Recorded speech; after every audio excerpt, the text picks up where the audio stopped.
ಅಂದ್ರೆ ಏನು? ಹಾಗೆ ಇದು ಯಾವ ವಯಸ್ಸಿನಲ್ಲಿ ಕಂಡುಬರುತ್ತೆ? ಸೊ ಸ್ಕೋಲಿಯೋಸಿಸ್ ಅನ್ನೋ ಕಂಡೀಷನ್ ಏನಂದರೆ ಬೆನ್ಮೂಳೆ ಒಂದು ಸೈಡಿಗೆ ಬಾಗೋದಕ್ಕೆ ನಾವು ಸ್ಕೋಲಿಯೋಸಿಸ್ ಅಂತ ಹೇಳ್ತೀವಿ. ಎಡಗಡೆಗಾಗ್ಬೋದು ಅಥವಾ ಬಲಗಡೆಗಾಗ್ಬೋದು.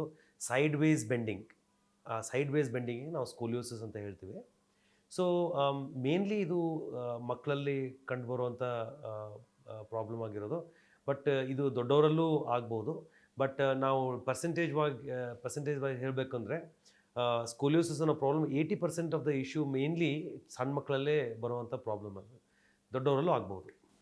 ಹಾಗೆ ಮಕ್ಕಳಲ್ಲಿ ಉಂಟಾಗುವ ಸ್ಕಾಲಿಯೋಸಿಸ್ ಅದೃಷ್ಟಕ್ಕೆ ಅದೇ ಗುಣಮುಖ ಆಗತ್ತಾ? ಅಂದ್ರೆ ಜನರಲ್ ಆಗಿ ಇವಾಗ ಏನಾದ್ರೂ ಒಂದು ಕಾಯಿಲೆ ಬರುತ್ತೆ ಅಂದಾಗ ಅದಕ್ಕೆ ಒಂದು ನೇಚರ್ ಇರುತ್ತೆ, ಅದಷ್ಟಕ್ಕೆ ಅದೇ ಗುಣಮುಖ ಆಗುವಂತಹ ನೇಚರ್. ಹಾಗೆ ಇದು ಕೂಡ ಸೊ ಕರೆಕ್ಟ್. ಇದು ನಾವು ನ್ಯಾಚುರಲ್ ಹಿಸ್ಟ್ರಿ ಅಂತ ಏನು ಹೇಳಬೇಕು ಅಂತಂದರೆ ಸ್ಕೋಲಿಯೋಸಿಸಲ್ಲಿ ಎಲ್ಲ ಥರದ ಸ್ಕೋಲಿಯೋಸಿಸ್ಸು ಅದಕ್ಕೆ ಪ್ರೋಗ್ರೆಷನ್ ಅಂದರೆ ಅದು ಬೆಳೀತಾ ಹೋಗೋ ಟೆಂಡೆನ್ಸಿ ಇದ್ದೇ ಇರುತ್ತೆ. ಆಯ್ತು ಅದ.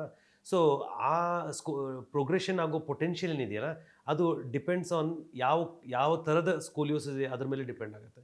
ಸೊ ಹುಟ್ಟಿನಿಂದ ಬರುವಂಥ ಸ್ಕೋಲಿಯೋಸಿಸ್ಗೆ ನಾವು ಕಂಜನೈಟಲ್ ಸ್ಕೋಲಿಯೋಸಿಸ್ ಅಂತ ಹೇಳ್ತೀವಿ. ಆ ಸ್ಕೋಲಿಯೋಸಿಸಲ್ಲಿ ಕೆಲವು ವೆರೈಟಿಗಳು, ಯಾವ ಥರದ ಬೋನ್ ಮಾಲ್ಫಾರ್ಮೇಷನ್ ಇದೆ, ಬೆನ್ನುಮೂಳೆ ಯಾವ ಥರ ಬೆಳವಣಿಗೆ ಆಗೋ ನ್ಯೂನ್ಯತೆಗಳಿದ್ದಾವೆ, ಅದನ್ನು ನೋಡ್ಕೊಂಡು ಸ್ವಲ್ಪ ಇವು ಬೇಗ ಪ್ರೋಗ್ರೆಸ್ ಆಗುವಂಥ ಚಾನ್ಸಸ್ಗಳಿರುತ್ತೆ.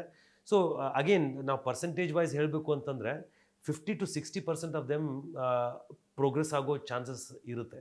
ಸೊ ಅದಾಗೆ ಅದು ಹೋಗೋದಿಲ್ಲ. ಆದರೆ ಎಷ್ಟೋ ಸಲ ಏನಾಗ್ಬೋದು ಅಂದರೆ ಎಷ್ಟಿದೆಯೋ ಅದೇ ರೀತಿ ಸೇಮಾಗಿ ಉಳಿಬಹುದು. ವಿದೌಟ್ ಪ್ರೋಗ್ರೆಸ್ಸಿಂಗ್ ಎಷ್ಟು ಬೆಂಡ್ ಆಗಿದೆಯೋ ಅಷ್ಟೇ ಇದರಲ್ಲೂ ಉಳಿಬೋದು. ಸೊ ಅದು ಪಾಸಿಬಿಲಿಟಿ ಇದೆ.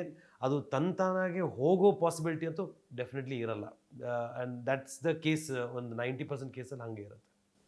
ಇವಾಗ ಆರೋಗ್ಯದ ಮೇಲೆ ಸ್ಕಾಲಿಯೋಸಿಸ್ ಉಂಟು ಮಾಡುವ ಪರಿಣಾಮಗಳು? So right. ಸೊ ಏನಂದರೆ ಸ್ಕೋಲಿಯೋಸಿಸ್ ಅನ್ನೋ ಪ್ರಾಬ್ಲಮ್ಮು ಎಲ್ಲರೂ ನಾವು ನೋಡುವಾಗ ಬೆನ್ನುಮೂಳೆ ಬೆಂಡ್ ಆಗೋದಂತ ನೋಡಿದಾಗ ಅದು ಒಂದು ಕಾಸ್ಮೆಟಿಕ್ ಪ್ರಾಬ್ಲಮ್ ಅಂತ ಅನಿಸ್ಬಹುದು. ಆದರೆ ಸ್ಕೋಲಿಯೋಸಿಸ್ ಅನ್ನೋ ಪ್ರಾಬ್ಲಮ್ ಬರೀ ನೋಡೋಕ್ಕೆ ಸರಿಯಾಗಿರೋದು ಅಲ್ಲದೇ ಬಹಳಷ್ಟು ಇಶ್ಯೂಗಳು ಇರುತ್ತೆ ಅದರಲ್ಲಿ. ಏನಂದರೆ ಸ್ಪೈನ್ ಒಂದು ಕಡೆ ಭಾಗಕ್ಕೆ ಶುರುವಾದಾಗ, ಎಸ್ಪೆಷಲಿ ನಾವು ಥೊರಾಸಿಕ್ ಸ್ಕೋಲಿಯೋಸಿಸ್ ಅಂತೇಳಿ ಮೇಲಿನ ಬೆನ್ನುಮೂಳೆ ಮೇಲಿನ ಭಾಗ, ಅಲ್ಲಿ ಬೆನ್ನುಮೂಳೆ ಬೆಂಡ್ ಆಗುವಾಗ ಒಂದು ಕಡೆಯ ಲಂಗ್ಸ್ ಶ್ವಾಸಕೋಶಗಳು ಪುಪ್ಪಸಗಳು ಪುಷ್ ಆಗ್ತಾ ಹೋಗುತ್ತೆ. ಸೊ ಅದಕ್ಕಿರೋ ಚೆಸ್ಟ್ ಕ್ಯಾವಿಟಿಯಲ್ಲಿ ಅದಕ್ಕೆ ಎಷ್ಟು ಜಾಗ ಬೇಕೋ, ಲಂಗ್ಸಿಗೆ ಎಷ್ಟು ಜಾಗ ಬೇಕೋ ಆ ಜಾಗ ಕಡಿಮೆ ಆಗ್ತಾ ಹೋಗುತ್ತೆ. ಫಾರ್ ಎಕ್ಸಾಂಪಲ್ ರೈಟ್ ಸೈಡ್ ಈ ಸ್ಪೈನ್ ಏನಾದ್ರು ಬೆಂಡ್ ಆಗೋಕ್ಕೆ ಶುರುವಾದರೆ ರೈಟ್ ಸೈಡಲ್ಲಿರೋ ಲಂಗ್ಸಿಗೆ ಜಾಗ ಕಡಿಮೆ ಆಗ್ತಾ ಹೋಗುತ್ತೆ. ಸೊ ಆ ಲಂಗ್ ನಿಧಾನಕ್ಕೆ ಅದರ ಫಂಕ್ಷನಲ್ ಕೆಪಾಸಿಟಿ ಕಡಿಮೆ ಆಗುತ್ತೆ. ಈ ಪರ್ಟಿಕ್ಯುಲರ್ ಎಫೆಕ್ಟ್ ನಾವೇನು ಹೇಳ್ತೀವಿ ಇದು ಮಕ್ಕಳಲ್ಲಿ less than 5 years early onset scoliosis ಅಂತ ಹೇಳ್ತೀವಿ.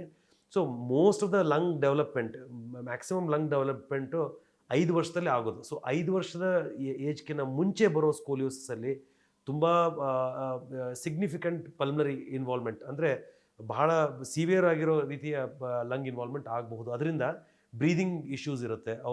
ಮಕ್ಕಳು ಚೆನ್ನಾಗಿ ಆಟ ಆಡೋದಕ್ಕಾಗಲಿ ಅಥವಾ ಸಣ್ಣ ಪುಟ್ಟ ಕೆಲಸ ಮಾಡೋದ್ರಲ್ಲಿ ಅವ್ರಿಗೆ ಬ್ರೀದಿಂಗ್ ಡಿಫಿಕಲ್ಟಿ ಬರ್ಬೋದು. So one of the important effects ಏನು ಅಂದರೆ ಸ್ಕೋಲಿಯೋಸಿಸಲ್ಲಿ ಪಲ್ಮನರಿ ಇನ್ವಾಲ್ವ್ಮೆಂಟ್, ಬ್ರೀದಿಂಗ್ ಪ್ರಾಬ್ಲಮ್ಸ್ ಬರೋ ಚಾನ್ಸಸ್ ಇರುತ್ತೆ. ಅದೇ ರೀತಿ ಲಾಂಗ್ ಸ್ಟ್ಯಾಂಡಿಂಗ್ ಪಲ್ಮನರಿ ಇದೇ ಹಂಗೆ ಕಂಟಿನ್ಯೂ ಆಯಿತು ಅಂತಂದರೆ, ಒಂದು ಕಡೆ ಲಂಗು ಚೆನ್ನಾಗಿ ವರ್ಕ್ ಮಾಡ್ತಾ ಇಲ್ಲ ಅನ್ನೋವಾಗ ಈ ನಮ್ಮ ಹಾರ್ಟಿಂದ right side of the heart pumps the blood to the pulmonary circulation, ಲಂಗ್ಸಲ್ಲಿ ಹೋಗುತ್ತೆ. ಸೊ ಈ ಥರ ಇರುವಾಗ ಒಂದು ಕಡೆ ಲಂಗ್ಗೆ ಜಾಸ್ತಿ ಜಾಗ ಇಲ್ಲದೇ ಇರುವಾಗ ಅಲ್ಲಿ ಒಂದು ಪ್ರೆಷರ್ ಕ್ರಿಯೇಟ್ ಆಗುತ್ತೆ. So right side of the lung has to push with more pressure into the lungs. So ಇದರಿಂದ ಏನಾಗುತ್ತೆ, right side of the heart has to suffer a higher load.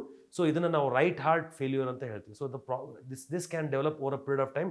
Scoliosis ತುಂಬ severe ಆಗಿದ್ದು ತುಂಬ time ಅದು persist ಆಗಿತ್ತು ಅಂದರೆ ಆವಾಗ right heart failure ಆಗೋ ಚಾನ್ಸಸ್ ಇರುತ್ತೆ. ಅದು ಬಿಟ್ಟರೆ there are also some instances, ಇದರ ಕೇಸಸಲ್ಲಿ ಬೆನ್ನು ಮೂಳೆ ತುಂಬ ಬಾಗೋದ್ರಿಂದ ಬೆನ್ನು ಮೂಳೆ ಒಳಗಡೆ ಇರೋ ಬೆನ್ನು ಹುರಿ ಸ್ಪೈನಲ್ ಕಾರ್ಡ್, ಆ ಸ್ಪೈನಲ್ ಕಾರ್ಡ್ ಕಿಂಕ್ ಆಗೋ ಚಾನ್ಸಸ್ ಇರುತ್ತೆ. ಬಿಕಾಸ್ ಸ್ಪೈನಲ್ ಕಾರ್ಡ್ ಅದು ಬೆನ್ನು ಮೂಳೆ ಒಳಗಡೆನೇ ಇರೋದು. ಹಾಗಿರೋದ್ರಿಂದ ತುಂಬ ಬೆಂಡ್ ಆಗೋದ್ರಿಂದ ಬೆನ್ನು ಹುರಿಯ ಮೇಲೆ ಪ್ರೆಷರ್ ಬರ್ಬೋದು. ಅದರಿಂದ ಬೆನ್ನು ಹುರಿ ಕೆಲಸ ಮಾಡೋದನ್ನು ಕಡಿಮೆ ಮಾಡ್ಬೋದು. ಸೊ ಅದರಿಂದ ಏನಾಗುತ್ತೆ, ಕಾಲಲ್ಲಿ ವೀಕ್ನೆಸ್ ಬರೋದು, ಕಾಲಲ್ಲಿ ಸ್ಟಿಫ್ನೆಸ್ ಆಗೋದು, ಸೊ ಈ ಥರದ ನರದ ದೋಷ ಕಾಲಿನಲ್ಲಿ ಬರೋ ಚಾನ್ಸಸ್ ಇರುತ್ತೆ. ಸೊ ಇದೆಲ್ಲ ಪ್ರಾಬ್ಲಮ್ಗಳು ಅಪಾರ್ಟ್ ಫ್ರಮ್ ಕಾಸ್ಮೆಟಿಕ್ ಪ್ರಾಬ್ಲಮ್, ಅಂದರೆ ನೋಡೋದಕ್ಕೆ ಸರಿ ಕಾಣೋದನ್ನು ಬಿಟ್ಟು ಇವೆಲ್ಲ ಹೆಲ್ತ್ ರಿಲೇಟೆಡ್ ಪ್ರಾಬ್ಲಮ್ಸ್ ಅದರಲ್ಲಿ ಬರೋ ಪಾಸಿಬಿಲಿಟಿಗಳಿರುತ್ತೆ. ಗ್ಯಾರಂಟಿ ನ್ಯೂಸ್, ಸುದ್ದಿ ಖಚಿತ, ನ್ಯಾಯ ನಿಶ್ಚಿತ.